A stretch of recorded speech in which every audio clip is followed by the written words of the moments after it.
nogon rog faleng fap fane fo ɓenge fo yiftidule amin. Njoko o fogole mi dakwidu buga jetay fo nun ga andona foganoge moƴna jego jirinten ɗaɗale na ɗaɗ kertien ge jetay tike xane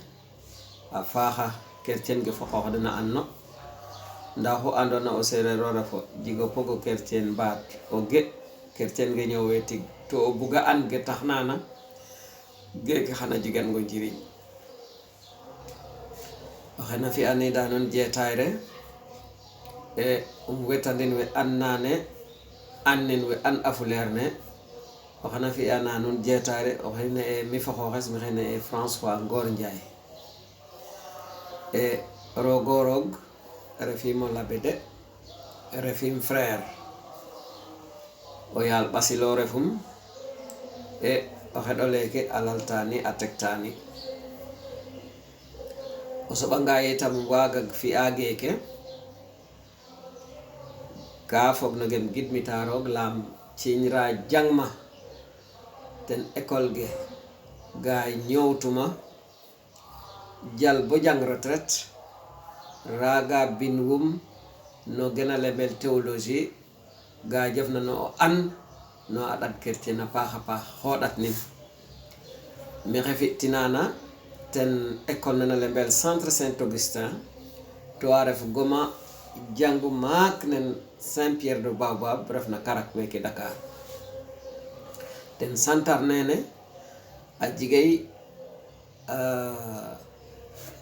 gata mbektinema ta lebel ITL Institut de Théologie pour les laïcs anda mbin ka jiga a qawa mayu kamane donc 2014 octobre 2014 ata mbektiyoma a qawala andona we nanne nen mi ande fo yal basil mbaat frère fof sor sax to we ndeferne labe fo mbaajende fo labe e to ambuga mbi o théologie e mbin wota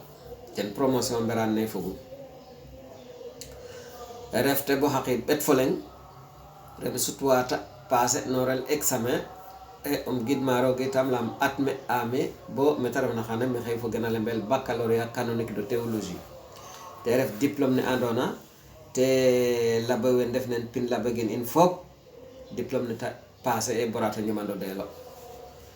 xane neke bok meke Sénégal en jigay go wa andona ndefero labe to a jigo diplôme nene oxe ettinana refe mi koy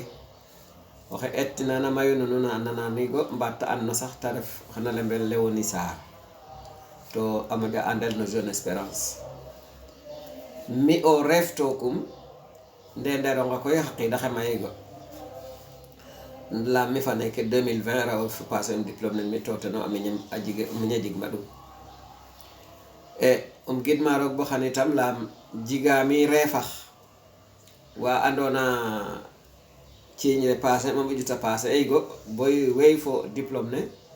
waga rogo roog rewi sax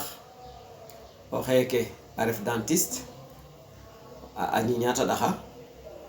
o xeke a ref a jalano hôpital wene na ɗan no rewido bata jama opérer elo donc anesthésiste o lakasoxe a refo soor nananigo donc geke laltare ke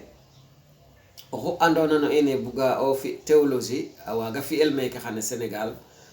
a saɓanga sax e refro o labe refro o soor mbaat wajiro ref leng no den geke lalta yitame roog moƴu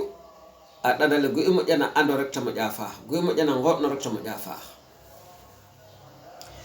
ciñra lemma nun gene bo ƴut ɓaat ka te yitam e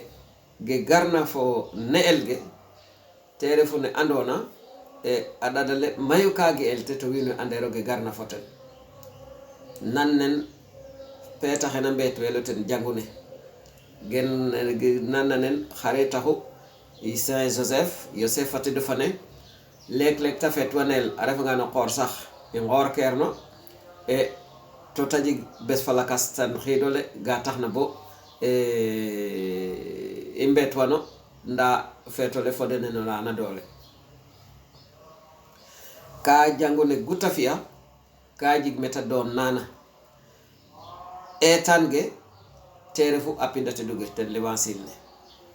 ɗi kanderge terefu ne andona jangono itam ajige andona kala bel ciosan nen jangono la tradition de l'église basi nuge ona ajiga ciosano ajiga mayuga andona gay fiel to bin an to raode asakka forti ke pindage koy kay waga yon foden rek nda fat indamo e chrétien o le mognere ende fa hata bandong chrétien no den dikitanum ta to no den dikitanum tu ge kere fa pindate duge ge kere ciosan jangone ge fiyo gena ra jangona so ga soso a fokatel foge adona teref ten pindate duge awaga ref ge inde fe xane te tax bota jofna no ne imbe tote gene fop ten pindate duge mba ciosan reko taxatu daf xate opinion lakas geke afaha pour ta xolandel boy njomam badde no ga andona teref o fetolen Joseph imbetwine le 1er mai taref a beta ndax gena lembel mémorial obligatoire lam ne jangune fetota lek taref ga andona ndo fen makin nanen Immaculée Conception gerek taref ndo fen de